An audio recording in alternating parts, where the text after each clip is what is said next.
आज जब मैं जो बात रखूंगा आपके सामने में, पिछली बार जब हमने ये प्रस्तुत किए थे बिल को इस सदन में, तब भी मैंने कई बातें बताई थी। आज मैं उसको नहीं दोहराते हुए कुछ बातें मैं जोड़ूंगा, और मुझे अपना बात रखने के बाद सिर्फ उम्मीद ही नहीं, पूरा यकीन है कि जो जो लोग इस बिल को विरोध कर रहे थे वो हृदय में भी बदलाव होगा।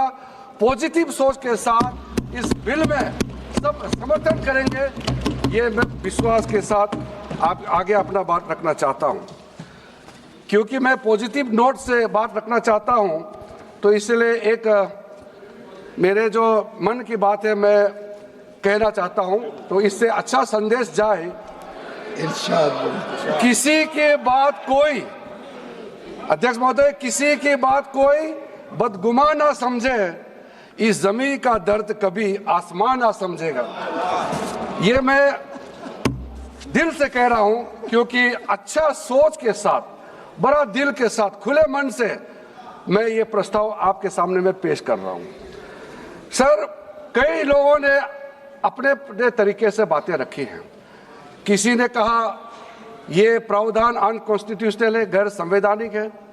किसी ने कहा ये इलीगल है, अनलॉफुल है।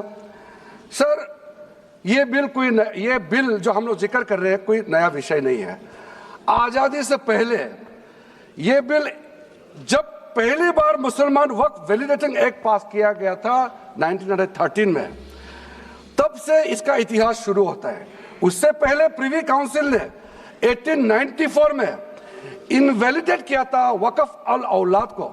बाद में उसका प्रॉपर लीगल फॉर्म में 1913 के बाद फिर 1923 में द मुसलमान वक्फ एक्ट लाया गया था, जिसमें अकाउंटिंग और ट्रांसपेरेंसी के बारे में ये जोर उसको देते हुए ये एक्ट पास किया गया था। उसके बाद 1930 में द मुसलमान वक्फ वैलिडेटिंग एक्ट लाया गया है, जो रीइंफोर्स करता है legal validity of the family वक्फ।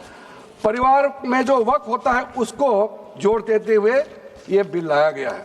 उसके बाद आज़ादी के बाद 1954 में 1954 में वक्फ एक्ट पहली बार आज़ाद भारत का एक्ट बनी, और उस समय स्टेट वक्फ बोर्ड का भी प्रावधान उसी 1954 एक्ट में प्रावधान किया गया था।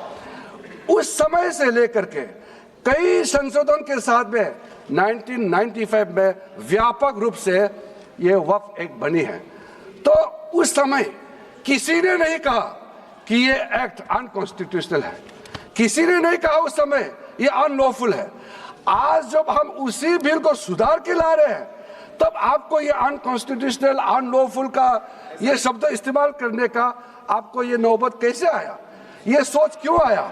अगर आप सच्चे दिल से सोचते और मन साफ होते तो आप तर्क पे जाते।